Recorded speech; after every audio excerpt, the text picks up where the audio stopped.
Hello students, how are you बच्चों? कैसे हो आप लोग? मौसम बहुत ही सुहावना है, बहुत ही अच्छी बारिश आ रही है। कैपेसिटेंस पूरा हो चुका है, पूरी एक एक चीज़ बता दी है मैंने। कैपेसिटेंस के अंदर एक एक चीज़ बता दी है बारीकी के साथ में। पूरी शीट, पूरे वीडियो शुरू से लास्ट तक के देखोगे और शीट कर लेना, एक एक क्वेश्चन हो जाएगा। जो नहीं आए हिमांशु सर के थ्रू भेज दिया करो, मैं आपको सॉल्यूशन दे दूंगा हर एक क्वेश्चन का। आपको 1000 नहीं आएंगे तो 1000 बताऊंगा भैया, जिम्मेदारी है मेरी, ठीक है। तो अब नया चैप्टर स्टार्ट करेंगे और उस नए चैप्टर का नाम है करंट इलेक्ट्रिसिटी। क्या नाम है उसका?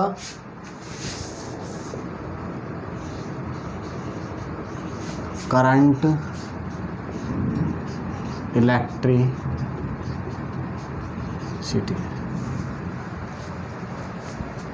ठीक है। तो करें स्टार्ट करंट इलेक्ट्रिसिटी को। दिख रहा है सभी को? हाँ, करंट इलेक्ट्रिसिटी लिखा हुआ दिख रहा है। तो ये करंट इलेक्ट्रिसिटी होती क्या चीज़ है? सबसे पहले करंट के बारे में बात करेंगे, फिर दूसरी चीज़ के बारे में बात करेंगे, आगे बात कर लेंगे, देख लेंगे। तो सबसे पहले बात करते हैं करंट क्या होता है।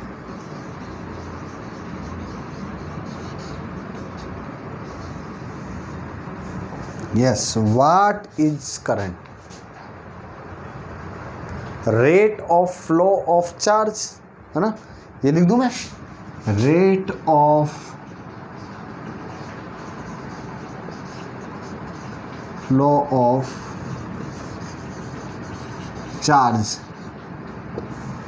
अब देखो, चार्ज में इलेक्ट्रॉन भी आते हैं, प्रोटॉन भी आते हैं, आयन भी आते हैं। तो इलेक्ट्रॉन के कारण भी करंट फ्लो होता है, प्रोटॉन के कारण फ्लो होता है। लेकिन प्रोटॉन मिलेंगे क्या तुम्हें? एक एटम से प्रोटॉन को निकालने के लिए कितनी एनर्जी चाहिए, कितना टेम्परेचर चाहिए? 10 की पावर 8 केल्विन, इतना टेम्परेचर चाहिए होता भैया। क्या इतना टेम्परेचर आसानी से मिल जाएगा क्या? कब मिलेगा बताएगा? एक एटम बम फोड़ो तो जो टेम्परेचर बनेगा ना, उतना टेम्परेचर चाहिए। मिल सकता है क्या? इतना नहीं मिल सकता ना। इसलिए हम क्या करेंगे, इसको हटा देंगे। ये लो, गायब। इसलिए प्रोटॉन की बात नहीं करते। अच्छा, लेबोरेटरी में मिनिमम और मैक्सिमम कितना टेम्परेचर बनाया गया है?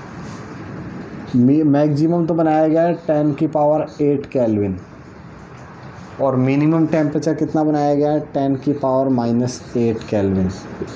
अच्छा, ये 0 केल्विन से छोटा हो गया क्या? ये नालायक हो, 0 केल्विन से छोटा नहीं है, ये ध्यान रखना। 1/10 की घात 8 है तो 0.0000001 जीरो नहीं है। यानी 0 केल्विन क्या है? एक क्या है? कल्पना। कल्पना नाम थोड़े ना किसी का, केवल क्या है? एक कल्पना मात्र है। 0 केल्विन होता ही नहीं है, कल्पना है ना, है ना। 0 केल्विन को कैसे डिफाइन करते हो तुम? किसी तरीके से परिभाषित करते हो क्या? 0 केल्विन को परम ताप भी कहते हैं। क्यों कहते हैं पता है तुम्हें? क्योंकि उस पर आदर्श गैस का आयतन 0 हो जाता है, दाब 0 हो जाता है। बात करेंगे, जब अपन बात करेंगे तब। देखो, rate of flow of charge is called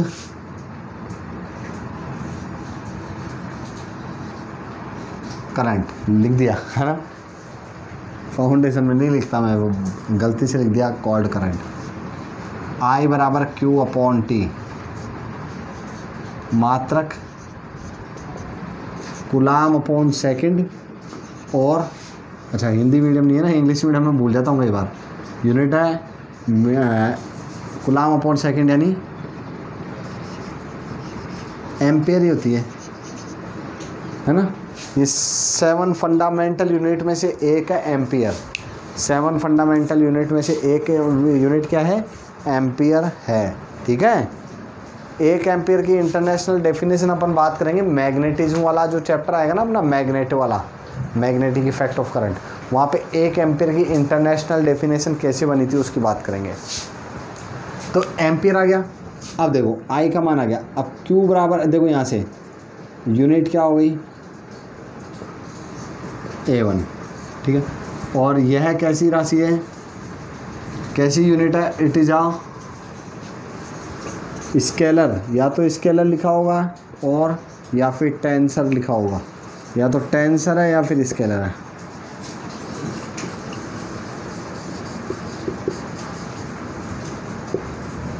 it is a scalar और टेंसर क्वांटिटी। स्केलर तो कैसे? देखो, डायरेक्शन तो होती है इसकी, डायरेक्शन तो होती है। अरे माइनस क्यू से प्लस क्यू, इलेक्ट्रॉन के ऑपोजिट बहती है ना करंट, तो डायरेक्शन तो होती है, लेकिन फिर भी ये स्केलर क्यों है? क्योंकि ये ट्रायंगल लॉ को फॉलो नहीं करती।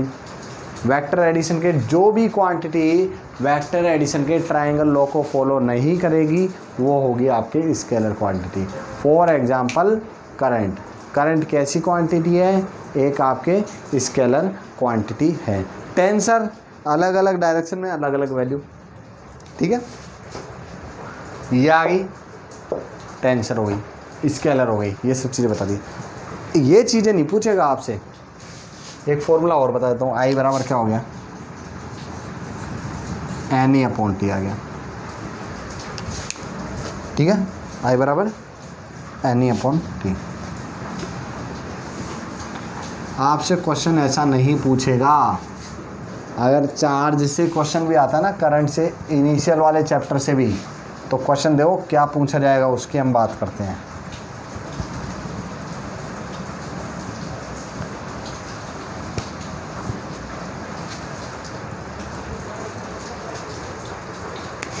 मैं आपको दिखा देता, वैसे तो आज बहुत तेज़ बारिश आ रही है, लेकिन ये नियम के खिलाफ होगा ना, ऐसे नहीं दिखाया जाता। बहुत ही अच्छी बारिश आ रही है। चलो, तो मैंने बात की थी किसकी? धारा की। जब मैं बात कर रहा हूँ तो देखो, तात्क्षणिक धारा,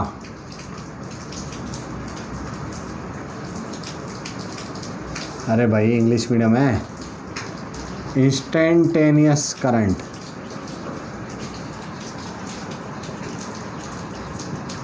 इंस्टेंटेनियस करंट एंड एक है एवरेज करंट। इससे कई बार क्वेश्चन पूछ लिया जाता है ना। एक तरफ इंस्टेंटेनियस लिख दिया, एक तरफ लिख दिया एवरेज करंट, ठीक है। दोनों में सेम ही ग्राफ बना के सिखाऊंगा, कंपेयर बता दूंगा दोनों में किस तरीके से क्वेश्चन पूछता है, ये भी मैं आपको बाद में एक्सप्लेन कर दूंगा। मान लो आई और टी में मैंने ग्राफ बनाया, ये करंट रख दिया। चलो क्यू, आई बराबर क्यू अपॉन टी होता तो क्यू और टी में बना देते हैं, ठीक है। क्यू और टी का ग्राफ जो है ना, वो कुछ इस तरीके से मिला मेरे को, या फिर ऐसे मिला। ये मैंने ग्राफ बना दिया क्यू और टी का। तो देखो, ये मेरे को छोटा सा इंटरवल दे दिया मेरे को, डेल्टा टी। ये इंटरवल कितना दे दिया मेरे को? डेल्टा टी, ठीक है। इस पर जो चार्ज फ्लो हुआ है वो कितना हुआ है? Delta Q. कितना चार्ज फ्लो हुआ है? डेल्टा क्यू चार्ज फ्लो हुआ है। आपको ये चीज़ पता होनी चाहिए, क्यू टी कर्व का जो स्लोप होता है ना, वो करंट को बताता है। देखो, स्लोप ऑफ, इसको लाइन खींच देते हैं, इसको भी बराबर जगह दे देते हैं। बराबर तो नहीं हुई, कहीं जगह मिल गई, लेकिन फिर भी slope of Q T curve, Q T curve का स्लोप किसको बताता है? पता होगी क्या आप लोग? मुझे एक्सप्लेन करोगे क्या किस चीज़ को एक्सप्लेन करता है? बताइए। क्यू टी कर्व का जो स्लोप है वो किसको बताता है? करंट को। तो इसका स्लोप निकालो छोटे से इंटरवल के लिए। आई बराबर क्या हो जाएगा? Delta Q upon delta T, उस छोटे इंटरवल में। अच्छा देखो, ये इंटरवल अगर बहुत छोटा होता, अगर डेल्टा टी जीरो कर दोगे तो क्या होगा?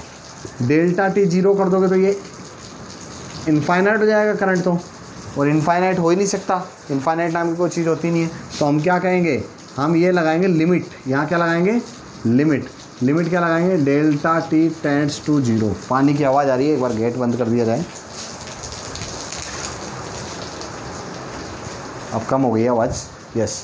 तो डेल्टा टी आपके टेंस टू जीरो है ना, डेल्टा टी बहुत छोटा है, जीरो नहीं है, लेकिन टेंस टू का मतलब होता है कि वैल्यू जीरो की ओर बढ़ रही है, लेकिन जीरो नहीं है। तो delta T tense to zero, तो आई बराबर क्या हो गया? अब जब लिमिट हटाते हैं ना, तो लिमिट क्या आ जाएगा? डी क्यू अपॉन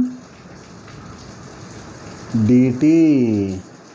आई बराबर D Q upon D T. ये मेरे पास में क्या आ चुका है? इंस्टेंटेनियस करंट आ चुका है। इंस्टेंटेनियस करंट यानी किसी पर्टिकुलर इंस्टेंट पे, तो उसके लिए आपको जो करंट की, चार्ज की इक्वेशन दे रखी ना, उसका आपको डिफ्रेंशिएशन करना होगा। देखो दोनों चीज़ निकाल देता हूँ। आई बराबर D Q upon D T, और डी क्यू बराबर क्या आ गया यहाँ से? आई इंटू डी टी। अगर आपको टोटल चार्ज निकालना है तो इंटीग्रेशन आई डी टी करना पड़ेगा आपको, जिस भी टर्म में निकालना है। आगे आपको ये, मैं उम्मीद करता हूँ ये चीज़ आपको आ चुकी है, यहाँ तक आपको कोई प्रॉब्लम नहीं है। और जब यहाँ तक प्रॉब्लम नहीं है तो आगे बात करते हैं। हाँ, आगे देखिए, एवरेज करंट क्या चीज़ होती है? What is average current? Same चीज ले रहा हूं, for a interval delta T, I बराबर क्या आया? Delta Q upon delta T आया। क्या आया? आई बराबर delta Q upon delta T आया। यहाँ तक कोई दिक्कत है नहीं। अब यहाँ तक दिक्कत नहीं है तो एक बात बताओ, ये चीज़ मैंने बता दी आपको, delta Q upon delta T मैंने आपको यहाँ तक बता दिया। एक सेकंड ना, हाँ, तो इसको मैं ऐसे भी लिख सकता हूँ। देखो ये हो गया एवरेज, यानी T1 से T2 टाइम तक। जैसे मान लो ये ग्राफ ही बनाता हूँ, ग्राफ से समझा देता हूँ। एक टाइम हो गया T1, एक टाइम हो गया T2, ये हो गया T1, ये हो गया T2।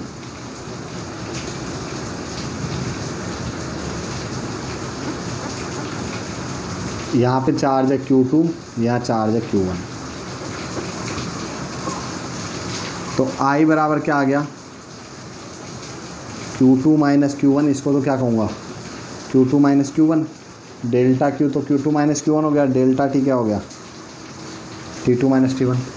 तो I बराबर Q2 minus Q1 upon T2 minus T1।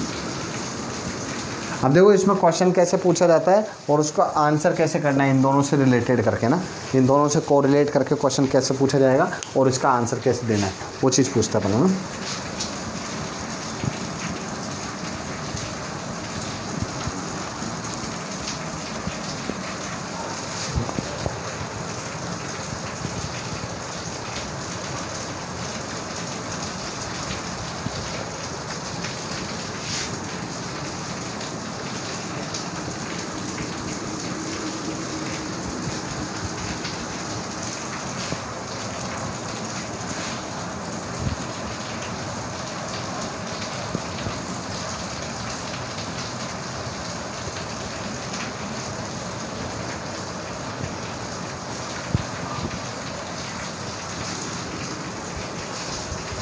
देखो हाँ जी बच्चे लोगों, हाथ भी गंदे हुए। क्वेश्चन कैसे पूछा जाएगा? आपको दे दी जाएगी एक चार्ज की इक्वेशन, Q बराबर टी क्यू माइनस के 2t स्क्वायर प्लस 1, ये दे दिया है ना, ये चीज़ आपको दे दी, ठीक है। अब बोलेगा कैलकुलेट, क्या कैलकुलेट करना है? Instantaneous current at t equals to 2 second. t equals to 2 second पे इंस्टेंटेनियस करंट एक तो निकालना है अपन को, और एक इंटरवल ले लेते हैं। इंस्टेंटेनियस नहीं लिखा होगा यहाँ पे, मान लो ऐसे लिखा हो तो कैसे पहचानना है ये देखते हैं अपन। करंट इन इंटरवल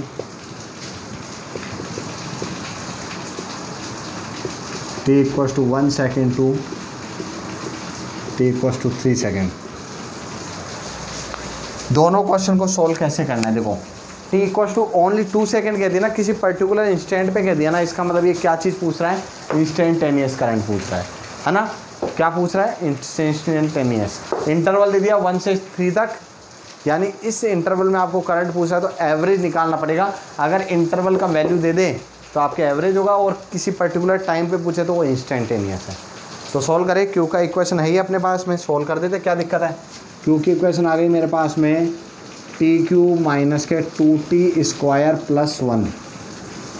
डिफ्रेंशिएट करो तो आई कितना आ जाएगा? फर्स्ट वाले का आंसर दे रहा हूँ, D Q upon D T differentiation करोगे 3t स्क्वायर माइनस के 4t प्लस 0, t बराबर 2 सेकेंड रख दो तो 3 इंटू 4 2 का स्क्वायर माइनस 4 इंटू 2 12 माइनस 8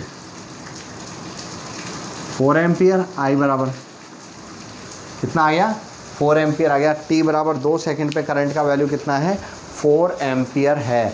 यहाँ तक आपको कोई प्रॉब्लम नहीं होनी चाहिए। अब बात करें वो t बराबर 1 से 3 सेकेंड में, इसको कैसे करेंगे बताओ, सोचो थोड़ा सा। t बराबर 1 सेकेंड और 3 सेकेंड पे कैसे करेंगे?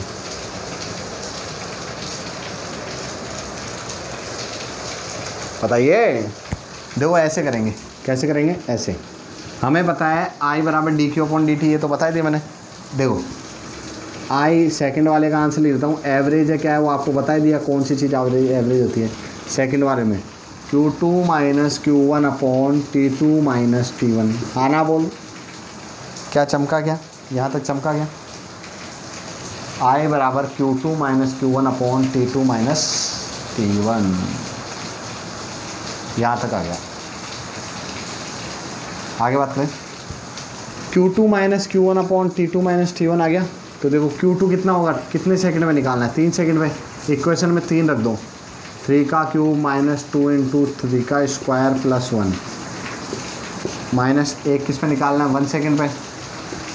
1 का क्यूब माइनस 2 इंटू 1 का square plus 1 upon T2 minus T1 3 minus 1 27 9 दूना 18 प्लस 1 माइनस 2 प्लस 1 0 हो गया तो बटे 2 9 और 1 10 10 बटे 2।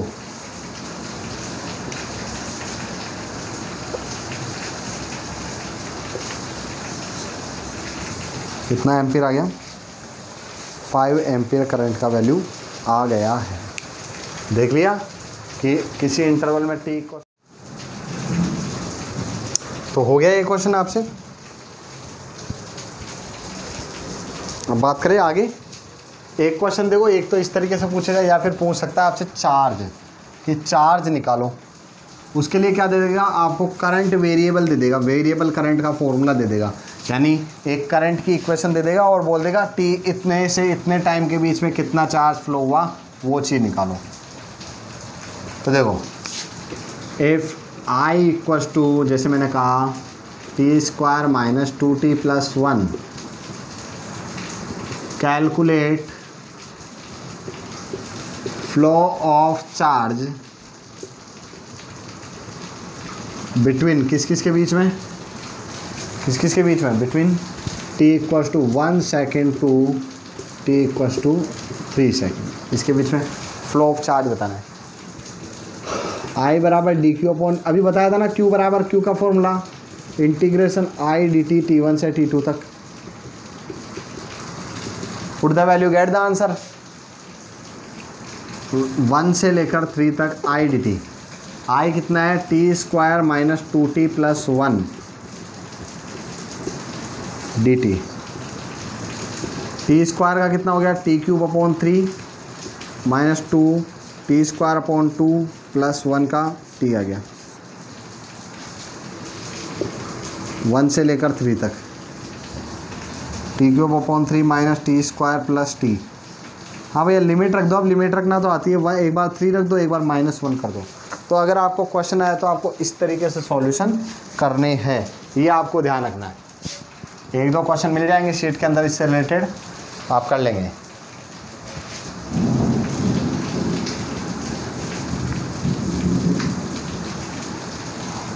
इस बार आपको बताएंगे हमारे कितने बच्चे डॉक्टर बने।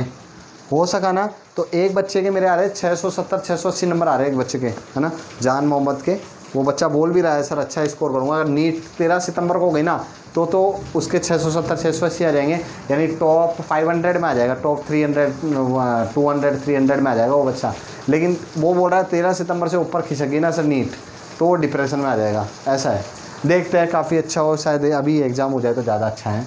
देखो अब हम बात करते हैं, ये तो मैंने बात कर ली किसकी, जस्ट मैंने डिस्कशन किया है करंट के बारे में। अब करंट डेंसिटी क्या चीज़ होती है, व्हाट इज करंट डेंसिटी?